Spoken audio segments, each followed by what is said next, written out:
আসসালামু আলাইকুম। সংবাদে আপনাদের সবাইকে স্বাগতম জানাচ্ছি আমি মিম। শুরুতেই সংবাদ শিরোনাম। নির্বাচনে কোনো ষড়যন্ত্র সফল হতে দেবে না জনগণ, বলল বিএনপির স্থায়ী কমিটির সদস্য নজরুল ইসলাম খান। ভারতের কনসার্ন নিয়ে আমরা ক্ষমতায় যেতে চাই না, বলল হাসনাত আব্দুল্লাহ। নির্বাচনী ইস্তেহারে সড়ক নিরাপত্তার বিষয়টি গুরুত্ব পাবে, বলল নুরুল হক নূর। নির্বাচনের ট্রেনে উঠে গেছি আমরা, বলল সিসি। আইজিপিকে অপসারণের দাবিতে শাহবাগ অবরোধ, যান চলাচল বন্ধ। আওয়ামী লীগের তাণ্ডবে বিএনপির 22 নেতাকর্মী আহত, 3 অফিস ভাঙচুর। শিরোনাম শুনছিলেন, এবার বিস্তারিত।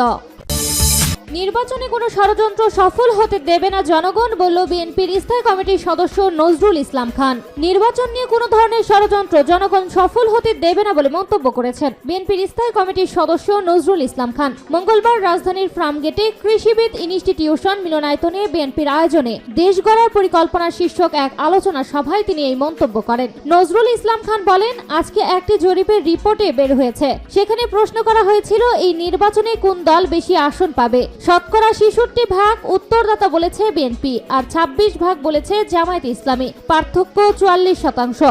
অন্য দলগুলো শতকরা 1% নয়। এই অবস্থায় কেউ হতাশ হয়ে ষড়যন্ত্রের পথ বেছে নিতে পারে, কিন্তু যে জনগণ মন স্থির করে ফেলেছে তারা কোনো ষড়যন্ত্র সফল হতে দেবে না। তিনি আরো বলেন, ফেসিবাদের পতন ও নির্দলীয় নিরপেক্ষ সরকারের অধীনে অবাধ সুষ্ঠু জাতীয় সংসদ নির্বাচনের মাধ্যমে গণতন্ত্র পূর্ণ প্রতিষ্ঠার এক দফা আমরা অর্জন করেছি। ফেসিবাদের পতন হয়েছে, এখন বাকি অংশ পূরণ করবে অন্তর্বর্তীকালীন সরকার। দীর্ঘ 15 বছরের নিপীড়নকারী সরকারকে জনগণই বিদায় দিয়েছে উল্লেখ করে তিনি বলেন, এই জনগণকে কোনো ষড়যন্ত্র পরাজিত করতে পারেনি এবং পারবেও না ইনশাল্লাহ। কোটিপতি বাড়বে, দরিদ্র বাড়বে, এটাকে উন্নয়ন বলে না মন্তব্য করে দেশের সামগ্রিক অর্থনৈতিক বৈষম্যের প্রসঙ্গ টেনে নজরুল ইসলাম খান বলেন, আমরা দেশের উন্নয়ন দেখেছি, বড় বড় দালান, এক্সপ্রেসওয়ে, নতুন ট্রেন, কিন্তু জনগণের মৌলিক আকাঙ্ক্ষাগুলো অপূর্ণ থেকে গেছে।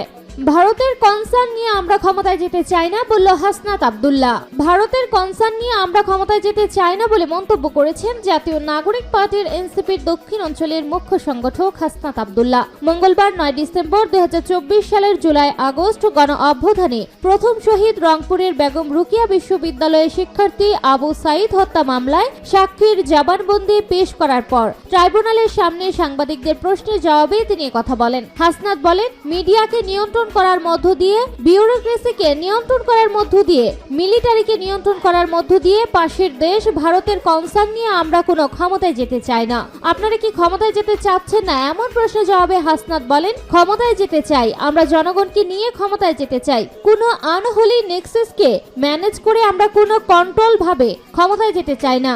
এনসিপির এই নেতা আরো বলেন, আমরা জনগণকে সঙ্গে নিয়ে, জনগণ যদি আমাদেরকে ম্যান্ডেট দেয়, জনগণকে যদি মনে করে আমরা ক্ষমতায় যাওয়ার উপযোগী, আমরা যেতে চাই। জবানবন্দির বিষয়ে প্রেস ব্রিফিংয়ে হাসনাত আব্দুল্লাহ বলেন, 2024 সালের 16 জুলাই সারা বাংলাদেশে বিক্ষোভ মিছিলে অংশ নেন ছাত্র জনতা। ওই দিন রংপুরে আবু সাইদকে গুলি করে হত্যা করা হয়। চট্টগ্রামে ওয়াসিমকে হত্যা করে ছাত্রলীগ। একই দিনে 6 জন শিক্ষার্থী শহীদ হন। এর প্রতিক্রিয়া জানাতে 17 জুলাই আমরা গায়েবেনা জানাজা করতে গেলে চাপ দেয় গোয়েন্দা সংস্থা। সেদিন রাতে আমাদের বাসা থেকে তুলে নিয়ে পদ্মায় নেওয়া হয়। কর্মসূচি প্রত্যাহারের জন্য আমাদের নানাভাবে বোঝানো হয়, কিন্তু আমরা মন্ত্রীদের সঙ্গে বৈঠক প্রত্যাখ্যান করি। 1 ঘন্টার পর আমাদের সামনের দিকেই 3 জন মন্ত্রী বের হয়ে যান, অর্থাৎ আমরা কোনো বৈঠক করিনি। তিনি আরো বলেন, ওই দিন রাতেই বৈঠক করাতে ব্যর্থ হয়ে আমাদের মৎস্য ভবনের সামনে সেফ হাউসে নেওয়া হয়। মৎস্য ভবন ও আন্তর্জাতিক মাতৃভাষা ইনস্টিটিউটের মধ্যে একটা ঘর আছে, বাইরে থেকে পরিত্যক্ত মনে হয়, কিন্তু ভেতরে আধুনিক ব্যবস্থাপনা ছবি রয়েছে, যেটাকে আইন শৃঙ্খলা রক্ষাকারী বাহিনী বা এজেন্সির ভাষায় সেফ হাউস নামে ডাকা হয়। সেখানে আমাদের রাতভর জিজ্ঞাসাবাদ করা হয়, চাপ প্রয়োগ করা হয়, পরিবারকে জিম্মি করা হয়, স্থানীয়ভাবে ছাত্রলীগ দিয়ে পরিবারকে হেনস্থা করা হয় এবং বৈঠকে বসার জন্য আমাদের চাপ প্রয়োগ করা হয়। সেদিন সকালে এজেন্সির একজন আমাদের হুমকি দেয় যে আমরা যেন বৈঠক করে সারা দেশের সামনে বলি আমরা আন্দোলন প্রত্যাখ্যান করে নিয়েছি, তাহলে আমাদের লাইফ সেটেল করে দেবে। তবে আমরা রাজি হইনি। নির্বাচনী ইস্তিহারে সড়ক নিরাপত্তার বিষয়টি গুরুত্ব পাবে, বলল নুরুল হক নূর। ত্রয়োদশ জাতীয় সংসদ নির্বাচনে গণ অধিকার পরিষদের নির্বাচনী ইস্তেহারে সড়ক নিরাপত্তার বিষয়টি গুরুত্ব পাবে বলে জানিয়েছেন দলটির সভাপতি নুরুল হক নূর। মঙ্গলবার রাজধানীর বিজয়নগর গণ অধিকার পরিষদের কেন্দ্রীয় কার্যালয়ে ঢাকা আহসানিয়া মিশন ও রোড সেফটি কোয়ালিশন বাংলাদেশের পক্ষ থেকে দেশের সকল সড়ক নিরাপদ করার জন্য একটি সড়ক নিরাপত্তা আইন প্রণয়ন ও এর কার্যকর বাস্তবায়নের বিষয়টি নির্বাচনী ইস্তেহারে অন্তর্ভুক্তিকরণ প্রস্তাবনাপত্র আনুষ্ঠানিকভাবে হস্তান্তর করার সময় তিনি কথা বলেন। নুরুল হক নূর বলেন, দেশে সড়ক দুর্ঘটনার হার উদ্বেগজনক। সড়কে প্রতিদিনই ঝরছে বহু তাজা প্রাণ। সড়ক দুর্ঘটনা রোধে আমাদের সবারই এগিয়ে আসতে হবে। রোড সেফটির বিষয়টি সবার জন্য গুরুত্বপূর্ণ, তাই সড়কে সবার নিরাপত্তা নিশ্চিত প্রয়োজন একটি সড়ক নিরাপত্তা আইন। এই ধরনের আইন সড়ক দুর্ঘটনা হ্রাস করতে এবং মানুষের জীবন রক্ষায় কার্যকর ভূমিকা পালন করবে। নির্বাচনের ট্রেনে উঠে গেছি আমরা, বলল সিইসি।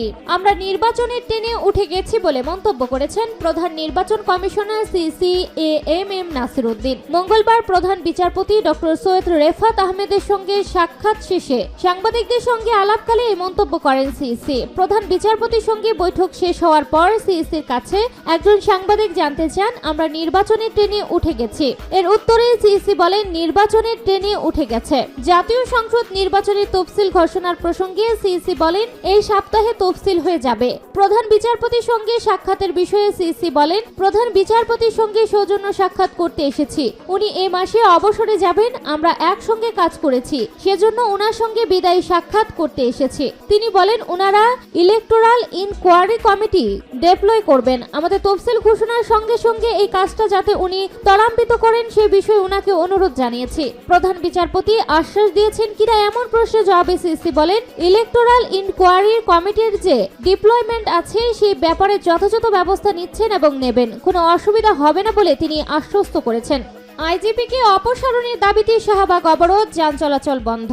পুলিশের মহাপরিদর্শক আইজিপি বাহারুল আলমকে অপসারণ এবং শাস্তির দাবিতে রাজধানীর শাহবাগ মোড় অবরোধ করেছে শহীদ পিন্টু স্মৃতি সংসদ। আজ মঙ্গলবার বিকেল ৩টার দিকে সড়ক অবরোধ করা হয়। এ সময় ওয়ারি, গ্যান্ডারিয়া, পুরান ঢাকা সহ বিভিন্ন এলাকার সহস্রাধিক মানুষ এখানে জড়ো হন। অবরোধের কারণে শাহবাগে যান চলাচল সম্পূর্ণ বন্ধ রয়েছে। শহীদ পিন্টু স্মৃতি সংসদের সভাপতি রফিক আহমেদ ডলার বলেন, শহীদ পিন্টু হত্যার বিচারের দাবিতে আমরা আজ শাহবাগ অবরোধ করেছি।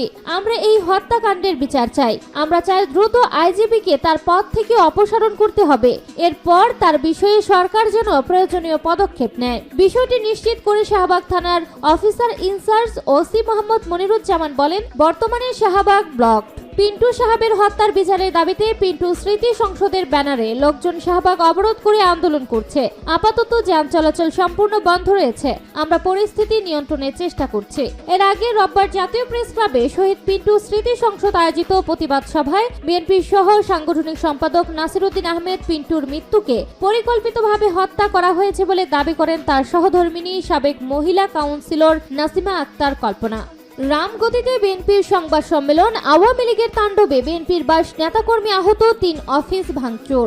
লক্ষ্মীপুরের রামগতিতে বিএনপির নেতাকর্মীদের মারধর, দলটির 3টি অফিস ভাঙচুর। খালেদা জিয়া, তারেক রহমান ও সাবেক এমপি আশরাফ উদ্দিন নিজামের ছবি, পোস্টার, ব্যানার ছিঁড়ে ফেলা এবং 12 নেতাকে পিটিয়ে আহত করার প্রতিবাদে সংবাদ সম্মেলন করেছে উপজেলা বিএনপি। সোমবার 8 ডিসেম্বর রাত 10টায় উপজেলার আলেকজান্ডার বাজারে বিএনপির কার্যালয়ে এই সংবাদ সম্মেলন অনুষ্ঠিত হয়। চর আলগি ইউনিয়ন বিএনপি সভাপতি তানভীর আহমেদ জুয়েল জানান, সোমবার বিকাল 3টা থেকে জাতীয় সমাজতান্ত্রিক দল জেএসডির একটি জনসভা করে। ওই জনসভায় বিশেষ অতিথি করা হয় রামগতি উপজেলা পরিষদের সাবেক চেয়ারম্যান ও আওয়ামী লীগের সহসভাপতি শরাফুদ্দিন আসাদ সোহেলকে।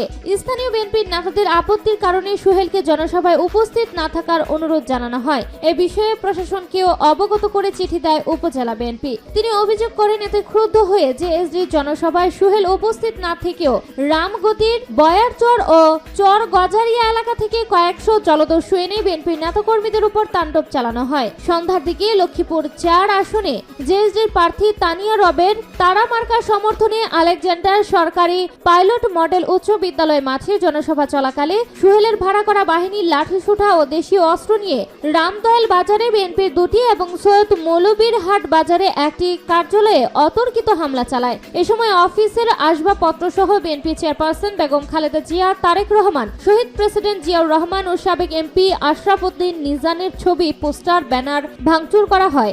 রামদয়াল বাজারে বিএনপির নেতাদের কয়েকটি দোকানও ভাঙচুর করা হয়।